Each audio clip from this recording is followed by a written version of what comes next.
இந்நிகழ்ச்சி ஸ்ரீராமனின் அருளமுதமாக வழங்கப்படுகிறது.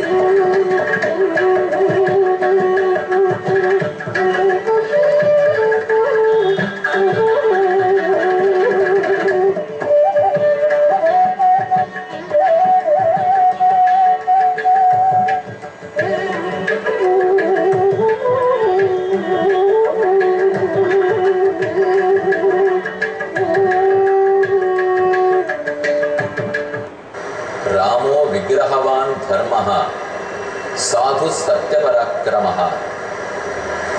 ராமனே தர்மத்தின் குரு. சனாதன தர்மத்தின் அடிப்படையில் சாமானிய தர்மங்கள், சாத்தியமான தர்மங்கள், அதாவது நம் முயற்சியால் சாதிக்கப்படுகிற தர்மங்கள், இவை அனைத்தையும் விட ராமனே சிறந்த தர்மமாக உள்ளார். உலகத்தில் கூறப்பட்ட நல்ல காரியங்கள், புண்ணியம், தர்மம், இவை அனைத்தும் ஓர் உருவம் எடுத்துக் கொள்ளுவோமானால் அந்த உருவமே தான் ராமச்சந்திரன். இதை நமக்கு புரிய வைக்கத்தான் எத்தனையோ க்ஷேத்திரங்களில் கோதண்டராமன், கல்யாணராமன், பட்டாபிராமன் என்னும் ஓரொரு திருநாமத்தோடே ராமன் விளங்குகிறார். தற்போது நாம் ஈரோடு கருங்கல் பாளையத்தில் உள்ள கோதண்டராமசுவாமி ஆஸ்தானத்தில் உள்ளோம். ராமனை தரிசிக்க போகிறோம். ஆச்சரியமான பெருமான். 1978 சம்பரோக்ஷணம், அதாவது கும்பாபிஷேகம் நடைபெற்றது. அன்று தொடக்கமாக இன்று வரை இங்கிருக்கும் ராமபக்தர்கள் அனைவருக்கும் தன்னுடைய அழகிய பார்வையாலேயே, கடாட்சத்தாலேயே அருள் புரிந்து கொண்டிருக்கிறான் ராமன். ஆச்சரியமான வில், வலதிருக்கையில் பிடித்திருக்கிற சரம், அம்பு, நிகு நிகு என்றிருக்கக்கூடிய கருத்த திருமேனி. கருப்பு என்றால் இருட்டு என்று தோன்றும். ஆனால் ராமனுடைய விக்கிரகம் கருப்புன்னு சொன்னால் பளபளப்புன்னு தோன்ற வேண்டும். கண்ணனையோ ராமனையோ சேவித்தால் அந்த கருமை இருட்டாகவா இருக்கிறது? அந்த கருமையிலேயே ஒரு பளபளப்பு இருக்கிறது. கருத்த மேகத்தை பார்க்கிறோம். அந்த மேகத்தின் பின்னால் சந்திரன் இருந்தால் மேகத்தை சந்திரன் ஒளி ஊட்டிவிடும். மேகம் இத்தனைக்கும் முழுக்க தண்ணீர் குடித்து கார்மேகமாக இருக்கும். ஆனால் அந்த கார்மேகத்துக்கு பின்னால் நிலவு இருக்குமானால் நிலவின் ஒளி பட்டு அப்பதான் அந்த மேகத்தினுடைய கருப்பு எப்படி பளபளப்பா இருக்குன்னு நமக்கு புரியும். மழைக்காலம் வருகிறது, மேகங்கள் திரளுகின்றன, கருத்த மேகம். அப்ப கருப்பு தான் தெரியும். மேகம் கருப்புனுட்டாலே எதையும் பார்க்க விடாதுன்னு நினைக்கிறோம், இருண்டுடுத்துன்னு சொல்லுவோம். ஆனா அந்த இருண்ட மேகத்துக்கு பின்னால் சந்திரன் வரும்போது இருட்டா, கருப்பா, வெளுப்பா, ஒளியா, பளபளப்பா, ஏதுன்னே தெரியாது இல்லையா? அதை போலத்தான் ராமனுடைய விக்கிரகம். மூர்த்தியை தற்போது சேவித்துக் கொள்ளுகிறோம். ஆச்சரியமான நேபாளத்திலிருந்தே வரவழைக்கப்பட்ட, அவர்களே சமர்ப்பித்திருக்கிற சாலக்கிராம மாலையை அணிந்து கொண்டு ராமச்சந்திரன் எழுந்துள்ளி இருக்கிறார். ஒரு புறத்தில் சீதாதேவி, மற்றொரு புறத்தில் லக்ஷ்மணன். கையிலே பிடித்த திவ்யாயுதங்கள்னு பூர்வாச்சாரியர்கள் கூறுகிறார் போலே பக்த ரட்சணத்துக்காகவே பெருமான் வில்லை பிடித்திருக்கிறார். விற்பிடித்த ராமன், விற்கை வீரன். அவனை பத்தி அவன் வில்ல பிடிச்சுக்கலாமா வேண்டாமா என்று சீதை பெரிய ஒரு விசாரத்தையே கிளப்பி விட்டாள். இப்ப நேர ராமனை விற்பிடித்த ராமனா சேவிச்சுக்கிறோம். ஆனா இப்ப பார்க்க போற சர்க்கனை தெரியுமோ, ராமா உனக்கு வில் வேணுமா என்று சீதை கேட்கிறாள். அதற்கு ஒரு கதை வேறு கூறுகிறாள். ராமனை வில்ல கீழே வைக்க வச்சோன்னும், அவர் கையில வில்ல பிடிச்சிக்க வேண்டாம், கீழே வைக்கணும்னு சீதை கேட்கணும். உண்மையா அந்த எண்ணம் இல்லை. ராமன் கையில வில்ல பிடிச்சிருக்காரே, பொம்மையா இல்ல வேலை செய்யுமா? இதை தெரிஞ்சுக்கணும்னா அவளுக்கு ஆசை இருக்கும். ஏனெனில் அனைத்து ராட்சசர்களிடத்தில் இருந்தும் உங்களை காப்பாற்றி கொடுக்கிறேன்னு ராமன் சூளுரைத்தான். ரிஷிகள் எல்லாம் என்னை காப்பாற்றணும்னு வேண்டிக் கொண்டார்கள். கவலைப்படாதீங்கோ, பகைவர்களை ஒழிச்சுடுறேன்னு ராமன் சொல்லிட்டார், சத்திய பிரதிஞை. ஆனா நாள் ஓடுறது 10 வருஷம் ஓடுறது. ராமன் ஒன்றும் நடவடிக்கை எடுக்கிறதாவே தெரியல. சீதைக்கு தோணி போய் கேட்டுவிட்டார், இந்த வில்ல கையில பிடிச்சிருக்கே ராமா, நிஜமான வில்லு தானே? இப்படிலாம் அர்த்தம், குத்தலா பேசுறான்னு அர்த்தம். வில்லு நிஜமான வேலை செய்யுமான்னு அர்த்தம். வில்ல பிடிச்சிருக்கே அது பொம்மையா இல்ல நெஜ வில்லு தானா? பொம்மையா இருக்குன்னா கீழே வச்சுடு, நெஜவில்லா இருக்கணும்னா பிடிச்சிக்கோ. இனி ஏதோ கதை சொல்லி ராமனை குழப்பி அவனை நடவடிக்கை எடுக்க வைக்க பார்க்கிறாள் என்னால் மேல பார்ப்போம். இப்போதைக்கு ஆசிரம மண்டலத்துக்கு ராமன் புறப்படுகிறான். சுதீஷ்ணர் விடை கொடுத்து விட்டார். 8வது சர்க்கத்தில் 16வது ஸ்லோகத்தில் கம்யதாம் வத்ஸ சௌமித்ரே பவானபி ச கச்சது ஆகந்தவ்யம் ச தே திருஷ்ட்வா புனரேவ ஆசிரமம் பிரதி தத சுபதரே தூணி தனுஷீ ச ஆயதே க்ஷண ததௌ சீதா தயோர் ப்ராத்ரோஹ खड्गौ च विमलौ ततः. சுதீஷ்ணர் நீங்க 2 பேரும் போங்க. மூவரும் சீதை பின்தொடர்ந்து வருவாள். போன பிற்பாடு எல்லாரும் திரும்ப இங்க வாங்கும். ஆசிரம மண்டலத்தெல்லாம் ஒரு சுத்திட்டு ராமா அப்படியே விடாதே, அனைவரையும் தரிசித்து விட்டு திரும்ப என் ஆசிரமத்துக்கு வா என்று சொல்லி அனுப்புகிறார். கிளம்புற சமயத்துக்கு இதுவரை நாம இந்த மாதிரி நான் கேள்விப்பட்டதே இல்லை. ஆனா சீதை ஒரு காரியம் பண்ணுகிறாள்.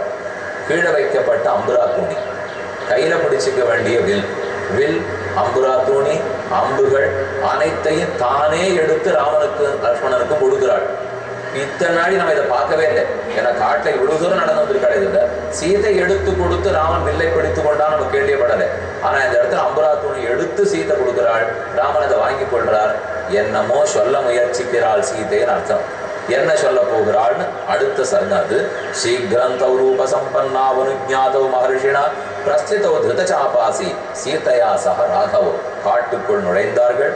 9வது சர்க்கம் சுதீஷ்ணேன அபியனிஜாதம் பிரஸ்திதம் ரகுநந்தனம் கிருத்தையா ஸ்னிக்தையா வாச்சா பர்த்தாரம் இதம் அப்ரவீத்.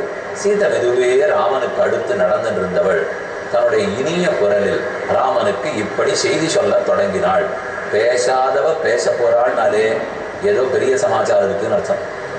ஒருத்தர் வாயே திறக்க மாட்டார். அவர் உங்கள்கிட்ட ஒரு 5 நிமிஷம் பேசணும் உட்காரட்டுமான்னு கேட்டால் நம்ம ரொம்ப ஜாக்கிரதையா. ஏன்னா இவர் வாய்த்தனுக்கு பேசவே மாட்டார். எப்போ இவர் பேசணுங்கிறாலும் ஏதோ பெரிய விஷயம் வச்சிருக்கார். சீதை பேசவே மாட்டார். ஆனா ஏதோ பேச தொடங்குகிறாள். த்ரீண்யேவ அதர்மந்து சுசூக்ஷ்மேன விதினா பிராப்யதே மகான் த்ரீண்யேவ வியசனான்யத்ய காமஜானி பவந்த்யுத. ராமா, உலகத்தில் தர்மம் மிகவும் சூக்ஷ்மமானது. எளிதில் மக்களை அதர்மம் பீடித்து விடுகிறது. 3 அதர்மங்கள் தான் முக்கியமா யாரையுமே பிடிக்கும். 3 சொல்லுகிறாள். மித்யா வாக்கியம், பொய் கூறுதல் முதல் அதர்மம். பொய் கூறுதல் மித்யா, உண்மையை மாற்றி புறம்பாக பொய்யாக திரித்து சொல்லுதல் முதல் குற்றம். 2 பரதார அபிகமனம், மாற்றான் மனைவியை தான் தன் மனைவியாக கொள்வது. மற்றொருத்தருடைய மனைவியை விருப்பப்படுகிறான். பிறர் தாரத்துக்கு ஆசைப்படாதே, பிறர் பொருளுக்கு ஆசைப்படாதே என்று சான்றோர்களுடைய வாக்கு. அப்ப 2வது குற்றம் பிறர் மனைவிக்கு விருப்பப்படுவது. 3வது குற்றம் வினா வைரஞ்ச ரௌத்ரதா. ஒருத்தரோட நமக்கு பகைமை இல்லாம இருக்கிறச்சே அவரை ஹிம்சிக்கிறது, கோவப்படுறது. இது 3வது குற்றம். அவருக்கு எனக்கு ஒண்ணும் இல்லை, அப்படி இருக்கிறச்சே நான் அவரை ஹிம்சிக்கிறேன்னு வச்சுக்கோ, அது நிஜமான ஹிம்சையாயிடும் இல்லையா? ஆக முதல்ல சொன்னது பொய் கூறுதல் குற்றம். 2 பிறன் மனைவியை ஆசைப்படுவது குற்றம். 3வது ஒரு விரோதமே பகைமையே இல்லாத போது தேவையற்று ஒருத்தரை ஹிம்சிக்கிறோமே அது குற்றம். சொல்லிட்டு சீதை தொடர்ந்து கூறுகிறாள். ராமா, இதுல முதல் 2 குற்றங்களும் உனக்கு வர வாய்ப்பே இல்லை. நீ போய் சொல்ல போறதே இல்லை. நீ சத்தியவாக்கியம். அது உங்க தாப்பனார் ஒரு வார்த்தை சொல்லிட்டாருங்கிறதுல இத்தனை பாடுபடுறேன். அப்ப நீ போய் சொல்ல போறதில்லை. எனக்கு உண்மை தெரியும், இன்னொருத்தன் மனைவி நீ பார்க்கவே போறதில்லைன்னு. ஏன்னா உன் கண்ணு யாரை பார்த்தாலும் சமமா தான் பார்க்கும் அப்படிங்கிற உண்மை எனக்கு தெரியும். இப்போ நாளை இந்த 2 குற்றமும் உனக்கு வராது. எனக்கு 3வது குற்றத்தை பத்தி தான் ராமா பயமா இருக்குன்னு ராமன் தகச்சே போட்டார். நமக்கு எந்த குற்றம் வந்துட போறது? எதுக்கு நம்ம மனைவி இப்படி சொல்றா? அப்படிலாம் ஒருத்தரையும் நான் ஹிம்சிக்கவே மாட்டேனே சீதை, எதுக்கு சொல்றேன்னா உனக்கு ராட்சசாலுக்கு என்ன சண்டை? ரிஷிகள் கேட்டுக்கொண்டார்கள்ன்றதுக்காக ராட்சசால கொல்றேன்னு பிரதிகம் உண்டு. இந்த வில்ல கையில பிடிச்சுட்டே இருக்கிறாமா, ஆயுதத்தை கீழே வைக்காம கையில பிடிச்சிருந்தால் நல்லவனை கூட குத்தலாமா கொல்லலாமான்னு நமக்கு அந்த எண்ணம் வந்துடும். கத்தியை வச்சுட்டே இருந்தா வெறுமை இருக்க விடாதான். கொஞ்சம் கீறி பார்க்கலாமா, வெட்டி பார்க்கலாமா, குத்தி பார்க்கலாமா, அப்படி தடவி ஏதானும் தோணும் இல்லையோ. கத்தினா கத்தி கீழே வச்சுடணும். கத்தியை வைத்து கொண்டே இருந்தா துப்பாக்கி ரொம்ப நல்லா இருக்கேன்னு தொடச்சுட்டே இருந்தா எத்தனை தடவை கொண்டு அடிச்சு விட்டுன்றா. அதனால இதெல்லாம் ஆபத்தான விளையாட்டு இல்லையா? ஆயுதத்தை கையில வச்சிருந்தியானால் கொலை செய்ய தூண்டும். கொலை செய்வது ஹிம்சை. ஆகவே இந்த ஆயுதத்தை ஏன் வெறுமனே பிடித்து கொண்டிருக்கிறாய்? ராமா, வில்ல கீழே வச்சுடேன். இதான் இப்ப சீதை சொல்ல வந்தது. ஆனா அவ சொல்ல வந்த செய்தி இதுவே இல்லை. இதுக்கு நேர் எதிர் செய்தி. நன்னா ரிஷிகளை காப்பாத்துறேன்னு பிரதிகம் பண்ணிட்டு வருஷம் ஓடிண்டே இருக்கு, ஒண்ணுமே செய்ய மாட்டேங்கிறாமா, வில்லு பொம்மையா? இதைத்தான் அவ கேட்க நினைக்கிறா. ஆனா அப்படி சொல்ற மாட்டா சீதை. அதை அப்படி பூசி மெழுகி தன்னுடைய புனிசிரிப்பு மாறாமல் ரொம்ப நிதானமா ஒத்தர் உள்ளமும் புண்பட்டுடாமல் கையில் ஆயுதம் வச்சுக்க கூடாது. ஆமா, வச்சுட்டு இருந்தாலே ஹிம்சிக்க தோணும். ஹிம்சை கூடாது. இதுதான் மூணாவது குற்றம். ஒருவேளை அந்த ஹிம்சைங்கிற குற்றம், பிறரை துன்புறுத்தினாய்ங்கிற குற்றம் என் கணவனுக்கு வந்துடுமோன்னு எனக்கு பயமா இருக்கு. எவ்வளோ அழகான பேச்சு பாருங்க. நான் மறந்து என்ன தெரியுமா சொல்லுவோம், எதுக்கு வருவைக்கான இந்த வில்ல கீழே பிடிச்சி கையில் பிடிச்சிட்டு கேட்டுவோம், கிழவைய நமக்கு தான் முதல் உதவிடும். இந்த மாதிரி நம்ம பேசுறதுக்கு ஆரம்பிச்சோம்னா இது பேசுற நிலையாது. எப்படி பேசணுமோ நல்லா நாசூக்கா எடுத்து சொல்றதுங்கிற பாருங்க. அதை போல சொல்ல வேண்டும் முடியும். சீதை கூறுகிறாள், குதா அபிலஷணம் ஸ்திரீனாம் பரேஷாம் தர்மநாசனம் தர்மிஷ்ட சத்யசந்தச்ச பிதுர் நிர்தேசகாரக துய் தர்மச்ச சத்தியஞ்ச துய் சர்வம் பிரதிஷ்டிதம். இடத்துல சத்தியம் எப்போதும் உள்ளது. தர்ம சிந்தனையில் மாற்றமில்லை. அதனால முதல் 2 குற்றங்களும் வராது. ஆனால் திருத்தீயம் எதிதம் ரௌத்ரம் பரப்பிராணாபிஹிம்சனம் நிர்வைரம் கிரியதே மோகாது தச்சதே சமுபஸ்திதம். அதுதான் ஆமா எனக்கு பயமா இருக்கு. 3வது குற்றம் வந்துடுமோ, பிராணிகளை ஹிம்சிப்பாயோ, ராட்சசர்களோட எனக்கு சண்டையே கிடையாது, அவர்களை ஹிம்சித்து விடுவாயோ என்று கேட்டுக்கொண்டு நகிமே ரோச்சதே வீர கமனம் தண்டகான் பிரதி காரணம் தத்திர வக்ஷ்யாமி வதந்தியா ஸ்ரூயதாம் மம. உனக்கு நான் ஒரு கதை சொல்றேன்.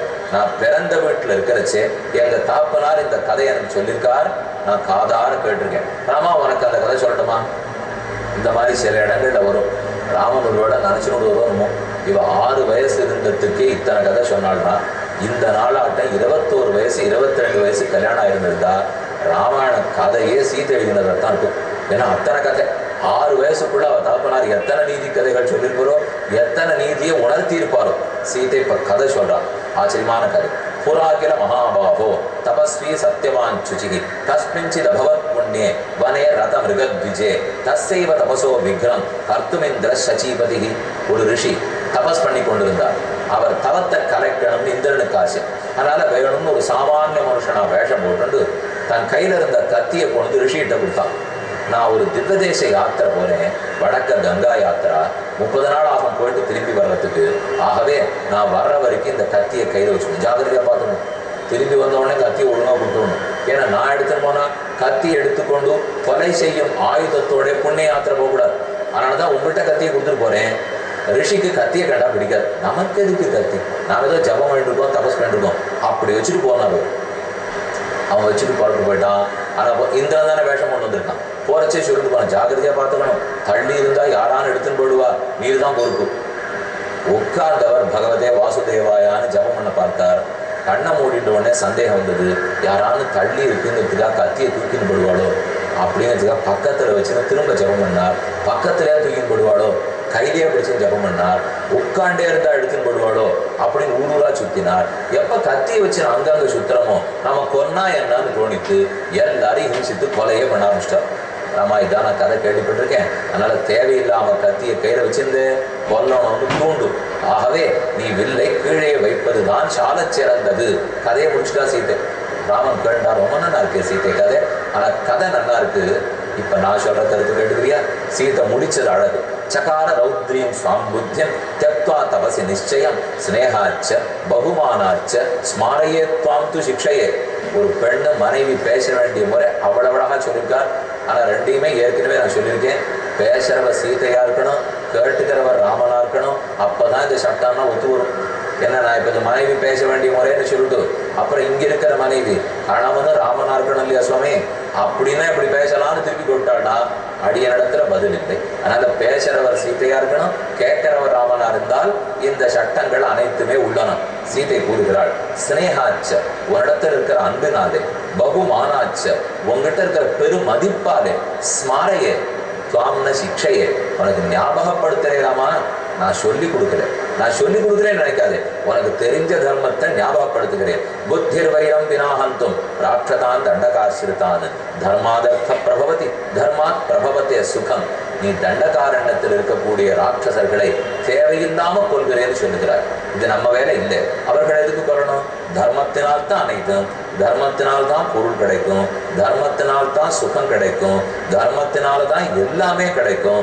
சுகத்தால் சுகம் கிடைக்கும்னு நினைக்க கூடாது. தர்மத்தால் தான் சுகம் கிடைக்கும். பிராப்யதே நிபுணை தர்ம ந சுகான் லபதே சுகம் ஸ்ரீ சாபலதே ததுபாகிருதம் மே தர்மஞ்ச பக்தும் தவக சமர்த்தா. நாம் மனைவி பெண் பெண்ணுக்கு ஒரு சபலம், கணவன் பேர்ல ஒரு குற்றமும் வந்துடக்கூடாது என்கிற எண்ணம். அந்த எண்ணத்தினால நான் சொல்லிட்டேன், ராமா தவறு இருந்தால் பொறுத்து கொள்வாய் என்று சீத்தை தாம் பண்ண வேண்டிய அபிப்பிராயம் சொல்ல வேண்டியதை சொல்லிட்டார். ராமன் என்ன பதில் சொல்றார்ங்கிறத ஆவலோட நாம கேட்க போறோம். கருங்கற்பாளையம் கோதண்டராமசுவாமி கோயிலிருந்து விடை பெற்றுக் கொண்டு புறப்படுவோம். இந்நிகழ்ச்சி ஸ்ரீராமனின் அருளமுதமாக வழங்கப்பட்டது.